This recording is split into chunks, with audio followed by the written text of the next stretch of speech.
আমি শুরু করি অনিন্দ্যবাবু আপনার কাছ থেকে। দফা তো ভাগ হলো, তৃণমূল কংগ্রেসের নামের সঙ্গে প্রায় জুড়ে যাওয়া ভোট সন্ত্রাস, তার দফা রফা হবে কি? না, এটা তো আপনি মনে করছেন তৃণমূলের নামের সঙ্গে জুড়ে যাওয়া ভোট সন্ত্রাস। তৃণমূল কংগ্রেস একমাত্র দল যারা কাজের নিরিখে মানুষের কাছে ভোট চাইতে যায়।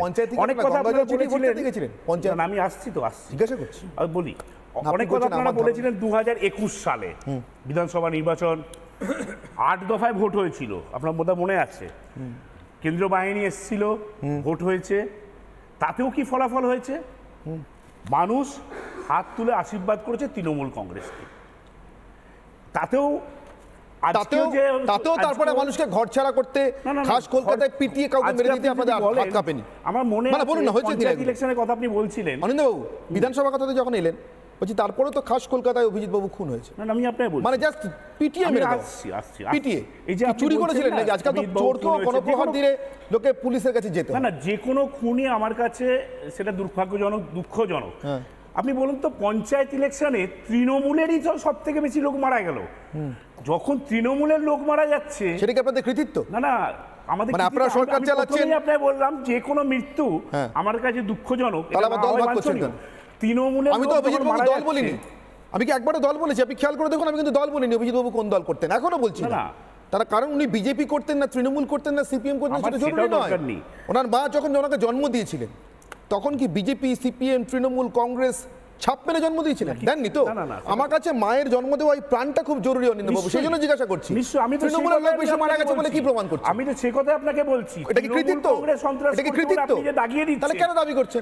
আপনি স্বীকার করছেন পঞ্চায়েত নির্বাচনে আপনারা ব্যর্থ, পঞ্চায়েতে ব্যর্থ। না, ব্যর্থ কেন? পঞ্চায়েতে মারা গেছে বলছেন। আবার বলছি আপনাকে, পঞ্চায়েতে মানুষের কাছে তৃণমূল কংগ্রেস তাদের কাজের নিরিখে ভোট চাইতে গেছিল।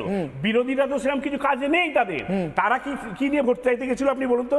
আপনি অভিজিৎ বাবু খুনের কথা বলছিলেন, অভিজিৎ বাবু যারা খুন করেছেন তারা তখন শুনেছি বিজেপিতে আছে, তারা তো বিজেপি করছে। দেখুন, কে কোন দল করবে সেটা তাদের ব্যাপার। আমার কাছে বক্তব্য হচ্ছে, আপনি বললেন বিজেপি এখন এই ইলেকশনটা, এই ইলেকশন লোকসভা ইলেকশন, এটা তো বিজেপিকে ভোট চাইতে যেতে হবে, কারণ কেন্দ্রে তো তারা বসে আছে, বিধানসভা ইলেকশন নয়। আমি দল নয়, সত্যি মানুষের প্রাণের কথা ভাবছি, কিন্তু যেটা পশ্চিমবঙ্গের সব থেকে বড় আশঙ্কার জায়গা। সজল, দেখুন, এই নির্বাচনটা দুটোভাবে হবে পশ্চিমবঙ্গে। একটা হচ্ছে প্রো মোদি, আর একটা হচ্ছে নো মমতা। আমরা যেমন বলতে যাব যে আমরা কি কি কাজ করেছি, আর সেরমভাবে আমরা এটাও প্রচার করব তার সঙ্গে, বা প্রচার করার প্রয়োজন নেই, মানুষ জানে যে তৃণমূল গত 12 বছরে এই রাজ্যে কি করেছে। একটু আগে বলছিলেন পঞ্চায়েতে সবচেয়ে বেশি খুন হয়েছে তৃণমূল। দেখুন, কার রক্ত ঝরল, সেই মানুষটা কোন রাজনৈতিক দলে, কোন ধর্মে, কোন বর্ণের, এটা বড় কথা নয়। নির্বাচনের কারণে তাকে খুন হতে হলো, সরকার তাকে রক্ষা করতে পারলো না। এটা ঠিক যে গত বিধানসভায় 8 দফায় ভোট হয়েছিল, কেন্দ্রীয় বাহিনী দিয়ে ভোট হয়েছিল, কিন্তু ভোটের সময় কিছু হয়নি, ভোটের পরে মানুষ খুন হয়েছিল। এখনো তৃণমূলের নেতারা বিভিন্ন জায়গায়, আপনারাও দেখাচ্ছেন যে কেন্দ্রীয় বাহিনী 15 দিন, তারপর কোথায় যাবি। আমার বিষয় বলার বিষয় হচ্ছে, এই যে 30টার ওপরে পঞ্চায়েতে খুন হয়েছে তৃণমূল, শুধু সেটা কারা খুন করেছে? বিজেপিরা খুন করেছে? বিজেপিরা খুন করেনি। নিহতদের পরিবারের কাছে গেলে জানতে পারবেন তারা থানায় অভিযোগ করেছে তৃণমূলের লোকের নাম। তৃণমূলের ভেতরে হ্যাভ আর হ্যাভ নটসের যে লড়াই, সেই লড়াইতেই এতগুলো মানুষের রক্ত ঝরেছে, প্রাণ ঝরেছে। অন্তত এই খুন ভারতবর্ষের মানুষ প্রথম দেখছে না।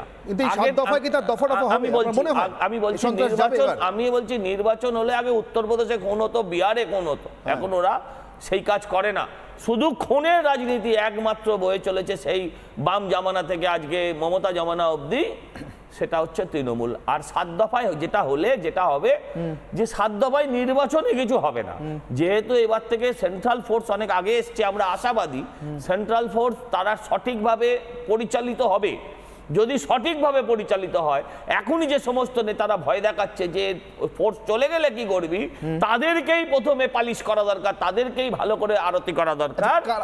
কারা ভয় দেখাচ্ছে একটু নজর রাখি সজলবাবু। দেখি কিছুক্ষণ আগে অনিন্দ্যবাবু কিছু দাবি করছিলেন, যদিও সত্যি গতকাল যে তৃণমূল কংগ্রেসের সমর্থক মারা গিয়েছেন নদিয়াতে, বা কর্মী মারা গিয়েছেন নদিয়াতে, তার প্রাণটাও সমান দামি যে অভিজিৎ বাবু মারা গিয়েছিলেন বিধানসভা নির্বাচনের ভোট গুনতে গুনতে তার মতোই একদম সমান মূল্যের। কিন্তু অনিন্দ্যবাবু, এই মুহূর্তে পশ্চিমবঙ্গের নির্বাচনী বাজারটা কারা গরম করতে চাইছে, হিংসায় গরম করতে চাইছে, একবার দেখুন। পরপর তিনজনের বক্তব্য শোনাচ্ছি, শুনে নেব। পঞ্চায়েত নির্বাচন আমরা যেভাবে করেছি সেইভাবেই আমাদের নির্বাচনে লড়তে হবে। মিলিটারি নামবে, বুকের আওয়াজ শোনা যাবে, তারা ভয় ধিক্কার দেওয়ার চেষ্টা করবে, ভয় সঞ্চার করার চেষ্টা করবে। কোনো কথায় কান দেবেন না। মাত্র 15 দিন পর আমরা আবার সেই বাংলায় থাকবো। মিলিটারি পুলিশ চলে যাবে, ওরা কিছু করতে পারবে না। মনে সাহস যখন দল সঙ্গে আছে। বর্তমানে যদি আমরা একটু লক্ষ্য করে দেখি তাহলে দেখতে পাবো সেই হাটমাত্রের একটা অংশ বর্তমানে বিজেপি ছত্রছায়ায় গিয়েছে। সুতরাং বিগত দিনে সে বিজেপির হারমাত্রা আমরা কেটেছি, আমরা তাড়িয়েছি। এরপর সেই হারমাত্রা যদি আবার হারমাতগিরি করতে আসে, যদি আবার দম দেখাতে আসে, যদি আবার তারা পুনরায় আমাদের মধ্যে জাতিভেদ নিয়ে রাজনীতি করতে আসে, যদি আবার তারা হিন্দুত্বের তাস খেলতে আসে, তাহলে আমার মতো হাজার হাজার কাজল শেখ নানুর বিধানসভা আছে, তারা কিন্তু ছেড়ে কথা বলবে না। এটাই আজকের দিন আমি বলতে চাই। ওসব বাহিনী ফাইনি আমাদের কাছে কিছু না। আমরা মমতা ব্যানার্জির বাহিনী, আমাদের এটা মনে রাখতে হবে। ভোটের 15 দিন আগে ভোট হয়ে যাবে, কি হবে তো একদম সবাই মিলে ধরে, মেয়েরা আসতে কেন ধরে, একদম কোনো বাহিনী ফাইনি না। বাহিনী হলে আমাদের এখানে মা লক্ষ্মী বাহিনী আছে, সবাই মিলে বাহিনীর সামনে দাঁড়িয়ে যাবেন, ওই বাহিনী ফিরে যাবে, তারপরেই যা হওয়ার হয়ে যাবে। কোনো চিন্তা নেই, কোনো ভয় নেই, কোনো ডর নেই। তারা কি চাই, কি নিয়ে ভোট চাইতে যায়? আসছি বিতর্কের পরবর্তী অংশ। চন্দ্রিমা দেবীর আজকের বক্তব্য অর্থশক্তি। যে পশ্চিমবঙ্গের ক্ষেত্রে এই নির্বাচনের ধাপ দুটি ধাপে অথবা একটি ধাপে হোক, কিন্তু আমরা দেখলাম যে একই পদ্ধতি অবলম্বন করে 7টি দফায় নির্বাচন ঘোষণা হলো পশ্চিমবঙ্গের ক্ষেত্রে। যুক্তরাষ্ট্রীয় পরিকাঠামোর বিরুদ্ধে 21 সালের নির্বাচন 8 দফায়। তখন একটা বলা হয়েছিল যে কোভিড এবারের যুক্তিটা কি। আমরা বলেছিলাম এই কারণে, দেখেছি আমাদের অভিজ্ঞতা থেকে আমরা জানতে পেরেছি যে যদি 1 দফায় ভোট হয় অথবা 2 দফায় ভোট হয়, তাহলে ভোটারদের ভোট দেওয়ার ক্ষেত্রে সুবিধা হয় এবং ভোট প্রদান করছে এই সংখ্যাটা অনেক বেশি হয়। যদি দফা বাড়ে তাহলে ভোটার সংখ্যায় একটা কমতি দেখা যায়।